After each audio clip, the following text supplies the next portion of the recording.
हमारे शरीर की सेहत की चाबी हमारे पेट में छुपी है। 29 मई को मनाया जाता है वर्ल्ड डाइजेस्टिव हेल्थ डे यानी विश्व पाचन स्वास्थ्य दिवस। इस दिन का मकसद है पेट और पाचन से जुड़ी बीमारियों के प्रति जागरूकता बढ़ाना और एक हेल्दी लाइफस्टाइल को बढ़ावा देना।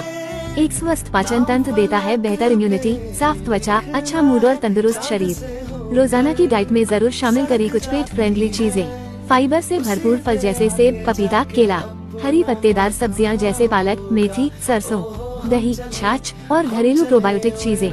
साबुत अनाज जैसे ओट्स, दलिया और ब्राउन राइस, भीगी हुए बादाम और भीगी हुई किशमिश, जीरे का पानी और सौंफ वाली हर्बल चाय, खूब पानी और नारियल पानी। तनाव को कहिए अलविदा और अपनाए पेट के लिए पॉजिटिव आदतें। इस वर्ल्ड डाइजेस्टिव हेल्थ डे पर पेट से दोस्ती करें और सेहत को अपनाएं। आपका स्वस्थ पेट आपकी असली ताकत है। आप जो लाइक, कमेंट और शेयर करना भूलता नहीं।